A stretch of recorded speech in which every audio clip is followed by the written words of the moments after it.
اس جمعہ مبارک کے خطبہ میں ہم نے جس موضوع کا انتخاب کیا وہ موضوع ہے اسلام میں اولاد کے حقوق کیا ہے۔ یاد رکھیں کہ اسلام صرف والدین کے حقوق نہیں بیان کرتا۔ عام طور پر ہوتا یہ ہے کہ ہم والدین کی شان و عظمت اور ان کے حقوق کو بیان کرتے رہتے ہیں اور بچوں کو آگاہ کرتے رہتے ہیں ان کی ذمہ داریاں کیا ہیں والدین کے حوالے سے، لیکن اس کی اس پکچر کا، اس تصویر کا جو دوسرا رخ ہے اس کو عام طور پر اگنور کیا جاتا ہے۔ اور وہ کیا ہے کہ جس طرح بچوں کے لیے ضروری ہے کہ وہ والدین کے ساتھ اچھا برتاؤ کریں، حسن سلوک کریں، اسی طرح والدین پر بھی کچھ ذمہ داریاں ہیں بچوں کے حوالے سے۔ تو آج ہم نے انہی کو ڈسکس کرنا ہے قرآن و حدیث کی روشنی میں۔ تو اسلام صرف والدین کے حقوق نہیں بیان کرتا بلکہ اس کے ساتھ ساتھ اولاد کے حقوق بھی بیان کرتا ہے۔ اسلام نے ہر چیز کے حقوق بیان کیے ہیں، اور اس نقطے کو پہلے بھی میں نے واضح کیا، میں دوبارہ عرض کر دیتا ہوں تاکہ موضوع کو سمجھنا آسان ہو جائے۔ وہ نقطہ یہ ہے کہ اسلام مطالبہ حقوق کی بات نہیں کرتا کہ تم اپنے حقوق مانگو۔ اسلام تلقین کرتا ہے ادائے حقوق کی، کہ ہر بندہ اپنی ذمہ داریوں کو ادا کرے، ہر بندہ حقوق کو ادا کرے۔ اس اسلام میں کہتے ہیں اس اصول پر عمل کرو، بجائے اس کی کہ میں یہ کہوں کہ مجھے میرا حق دو، میرا حق نہیں مجھے دیا جا رہا، یہ کہنے کی بجائے میں اس پہ غور کروں اور ہر بندہ اس پہ غور کرے کہ میرے اوپر کیا ذمہ داری ہے، میرے اوپر کیا کیا حقوق ہے اور کن کن کے حقوق ہیں، میں ادا کروں۔ جو میرے اوپر حقوق اور ذمہ داریاں دوسرے لوگوں کی ہیں میں ان کو ادا کروں۔ والدین کے حوالے سے کیا ہے، بیوی کے حوالے سے کیا ہے، بچوں کے حوالے سے کیا ہے، دیگر معاشرے کے افراد کے حوالے سے، میرے اوپر دوستوں کے حوالے سے، پڑوسیوں کے حوالے سے، یتیموں غریبوں مسکینوں کے حوالے سے، مختلف طبقات انسانی کے حوالے سے، مسلمانوں کے اور غیر مسلمانوں کے، ان سب کی کیا ذمہ داریاں ہیں، میرے اوپر کیا حقوق ہیں۔ ہر بندہ جب اپنے اوپر لاگو ذمہ داریوں کو ادا کرے گا تو ایٹومیٹیکلی جو ہے ان معاشرے میں سب کے حقوق ادا ہو جائیں گے۔ ٹھیک ہے، اسلام نے دیکھے کتنا خوبصورت ہمیں اصول عطا کیا۔ تو اس حوالے سے والدین پر جو اولاد کے حقوق بنتے ہیں، یا سرپرست پر، یا گھر کا جو نگران ہے یا گھر کا جو نگہبان ہے اس پر کیا ذمہ داری ہیں اپنے بچوں کے حوالے سے، یا اپنے ماتحت جو اس کے افراد ہیں زیر نگرانی، زیر کفالت کہہ لیں، زیر نگرانی کہہ لیں، زیر تربیت کہہ لیں، زیر کفالت کہہ لیں، ٹھیک ہے، کہ جو ان کی کسٹڈی میں ہے، ٹھیک ہے، ان کی حفاظت میں ہے، ان کی نگہداشت میں ہے، ان کی کیا ذمہ داری بنتی ہے۔ تو اس حوالے سے اللہ تبارک تعالیٰ نے قرآن پاک کے اندر ارشاد فرمایا، یا ایھا الذین آمنوا قوا انفسکم واہلیکم نارا، کہ فرمایا اے ایمان والو، قوا انفسکم، اپنے آپ کو بچاؤ، قوا انفسکم، اپنے آپ کو بچاؤ۔ قرآن نے بات یہاں پہ ختم نہیں کی، اپنے آپ کو بچاؤ کس چیز سے؟ نارا، دوزخ کی آگ سے، اپنے آپ کو بچاؤ دوزخ کی۔ تو صرف اپنے آپ کو بچانے کی بات نہیں کی، ساتھ قرآن نے کہا وَأَهْلِيكُمْ نَارًا، اپنے آپ کو بھی دوزخ کی آگ سے بچاؤ اور اپنے گھر والوں کو بھی دوزخ کی آگ سے بچاؤ۔ ٹھیک ہے، یہ دیکھیں یہ قرآن نے کنسپٹ دیا۔ آج تھوڑا سا یہ المیہ ہے ہمارے معاشرے میں، تھوڑا سا نہیں بہت سارا یہ المیہ ہے ہمارے معاشرے میں۔ ہم بچوں کے حوالے سے یہ اپنے دماغ میں یہ سوچ بٹھا لیتے ہیں، بڑے ہو گئے ہیں، سمجھدار ہو گئے ہیں، ٹھیک ہے یہ جانیں، جب انہیں کبھی سمجھ آئے گی خود بخود نیکی کے راستے پہ چل پڑیں گے، ہمیں کوئی ضرورت نہیں ان کو مجبور کرنے کی، کوئی ضرورت نہیں مجبور کرنے کی مسجد میں لانے کی۔ ٹھیک ہے، یہ ایک سوچ ڈیولپ ہو رہی ہے ہمارے معاشرے میں کہ بچوں کے حوالے سے ہم اپنے آپ کو کیئر لیس سمجھتے ہیں، ہمیں یعنی پرواہ نہیں ہے کوئی، جبکہ قرآن ہمیں کیا کہہ رہا ہے؟ قرآن کہہ رہا ہے اے ایمان والو، اپنے آپ کو بھی دوزخ کی آگ سے بچاؤ اور اپنے بولیں گھر والوں کو بھی دوزخ کی آگ سے بچاؤ۔ یعنی جہاں تمہارے لیے ضروری ہے کہ تم نمازی بنو، پرہیزگار بنو، اچھے کام کرو، صالحیت والی زندگی گزارو، نیکیوں والی زندگی گزارو،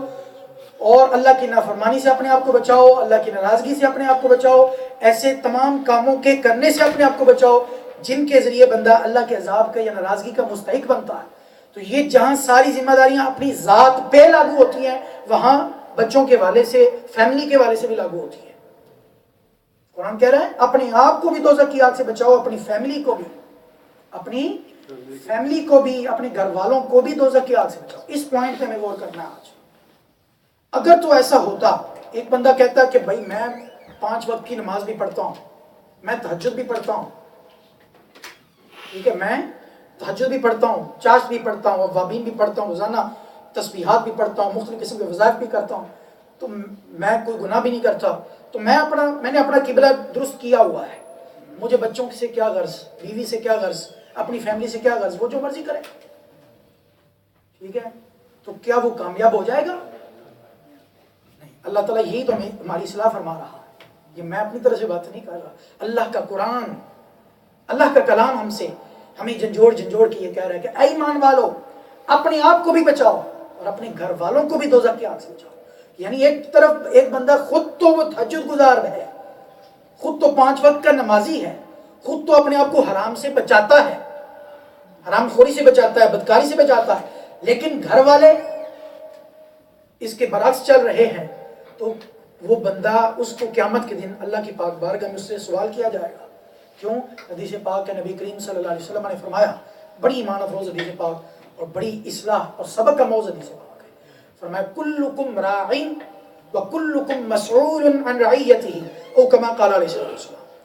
فرمایا تم میں سے ہر ایک شخص ہیڈ ہے، ہر ایک شخص نگران ہے، ہر ایک شخص نگہبان ہے، وکلکم مسئول،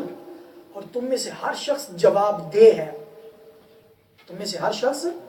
انسوار ہے، ذمہ دار ہے، تم میں سے ہر شخص، وکلکم مسئول، جواب دے، اس سے پوچھا جائے گا، کس کے بارے میں؟ حدیث پاک ہے عن رعیتہ، اس کی رعایا کے بارے میں، اس کی، یعنی نبی کریم صلی اللہ علیہ وسلم نے ہر شخص کے تحت ماتحت کوئی نہ کوئی افراد ہوتے ہیں جو اس کی نگرانی میں ہوتے ہیں، اس کی نگہبانی میں ہوتے ہیں، ٹھیک ہے، اس بندے سے پوچھا جائے گا کہ جو تیرے ماتحت افراد تھے، جو تیرے نگرانی میں، تیری نگہبانی میں تھے، کلکم راعٍ وکلکم مسئول عن رعیتہ، اس کی رعایا کے بارے میں، اس کے ماتحت زیر کفالت، زیر نگرانی، زیر نگہبانی افراد کے بارے میں پوچھا جائے گا۔ تو خود تو نماز پڑھتا تھا، کیا تیرے گھر والے بھی نماز پڑھتے تھے؟ خود تو حلال کو اختیار کرنے والا تھا اور اپنے آپ کو حرام سے بچانے والا تھا، کیا تمہارے بچے، تمہاری فیملی، تمہارے گھر والے، کیا وہ بھی حرام سے بچتے تھے اور حلال کو اختیار کرنے والے تھے؟ یہ ساری پوچھا جائے گا، کلکم راعٍ وکلکم مسئول عن رعیتہ۔ اس لیے قرآن نے کہا اے ایمان والو اپنے آپ کو بھی دوزخ کی آگ سے بچاؤ اور اپنے گھر والوں کو دوزخ کی آگ سے بھی۔ لہذا اس سوچ کو دماغ سے نکال دینا چاہیے کہ میں خود تو ٹھیک ہوں، بس یہی میرے لیے کافی ہے، باقی گھر کی اصلاح کرنے کی مجھے کوئی ضرورت نہیں، نہ میں اس کا ذمہ دار ہوں، بچوں نے اپنی قبر میں پڑھنا ہے، میں نے اپنی قبر میں۔ یہ عام طور پر ہم جملہ بول دیتے ہیں، معاشرے میں محاورہ بنا ہوا ہے، انہوں نے اپنی قبریں پڑھنا ہے، میں اپنی قبریں پڑھنا ہے، یہ جملہ بول دیتے ہیں۔ نہیں، جو تمہارے ذمے ماتحت افراد ہیں ان کے بارے میں تم سے پوچھا جائے گا۔ قرآن کہہ رہا ہے ایمان والو اپنے آپ کو بھی بچاؤ دوزخ کی آگ سے اور اپنے گھر والوں کو بھی دوزخ کی آگ سے بچاؤ۔ اس والے سے بچوں کی تربیت کے والے سے، بچوں کی پرورش کے والے سے اور ان کی نگہداشت کے والے سے، ان کی نگہبانی اور نگرانی کے والے سے، ان کی اصلاح کے والے سے بالکل کیئر لیس ہو جانا، بے پرواہ ہو جانا، اسلام اس بات کی اجازت نہیں دیتا، اسلام اس بات کی اجازت نہیں دیتا۔ قرآن پاک میں اللہ تعالیٰ نے ارشاد فرمایا وَأْمُرْ أَهْلَكَ بِالصَّلَاةِ وَاسْطَبِرْ عَلَيْهَا، فرمایا اپنے گھر والوں کو، اپنی فیملی کو نماز کی طرف لگاؤ، اللہ کی اطاعت اور بندگی کی طرف لگاؤ، وَاسْطَبِرْ عَلَيْهَا، اور خود بھی اس پہ ڈٹ جاؤ، جم جاؤ، خود بھی اس پر ڈٹ جاؤ، جم جاؤ۔ تو یہ دیکھیں یہاں پر بھی فیملی کا ذکر کیا جا رہا ہے، فیملی کو کون؟ حضرت اسماعیل علیہ السلام کا ذکر کیا گیا قرآن پاک میں، اللہ تعالیٰ نے سورہ مریم مختلف نبیوں کے جو ذکر کیا، مختلف نبیوں کے تذکرے کیے، اور صرف ان کے تذکرے نہیں کیے بلکہ ان کی سیرت کو بھی بیان کیا، جو ان کی سیرت میں، ان کی ذات میں نمایاں وصف تھے، نمایاں خوبیاں تھیں، الگ خوبیاں تھیں، ان کو بھی ڈسکس کیا قرآن نے۔ حضرت اسماعیل علیہ السلام کا جب ذکر کیا نا، میں وَذْكُرْ فِي الْكِتَابِ إِسْمَاعِيلَ إِنَّهُ كَانَ صَادِقَ الْوَعْدِ وَكَانَ رَسُولًا نَبِيًّا وَكَانَ يَأْمُرُ أَهْلَهُ بِالصَّلَاةِ وَالزَّكَاةِ وَكَانَ عِندَ رَبِّهِ مَرْضِيًّا۔ یہ اللہ تعالیٰ نے اسماعیل علیہ السلام کی جو سیرت بیان کی، ان کی شخصیت کے جو پہلو اور خوبیاں بیان کی، ان میں بیان کیا، فرمایا کہ وہ وعدے کے بڑے سچے تھے، انہو کان صادق الوعد وکان رسول النبی، رب کے رسول بھی تھے، نبی بھی تھے، اور پھر ساتھ کا وکان یأمر اہلہ بالصلاۃ والزکاۃ، اپنے گھر والوں کو نماز اور زکوٰۃ کی تلقین کرتے رہتے تھے، حکم دیا کرتے تھے، اس کام میں مشغول رہتے تھے، اپنے گھر والوں کو صلاۃ کی طرف، نماز کی طرف، والزکوٰۃ اور زکوٰۃ کی طرف، یعنی اللہ کی اطاعت اور فرما برداری کی طرف لگائے رکھتے تھے۔ اور فرمایا وکان عند ربہ مردیہ، یہی عمل ہے جس کی وجہ سے وہ رب کی پاک بارگاہ میں مردیہ، پسندیدہ بندے بن گئے، اس کی رضا کو پانے والے بن گئے۔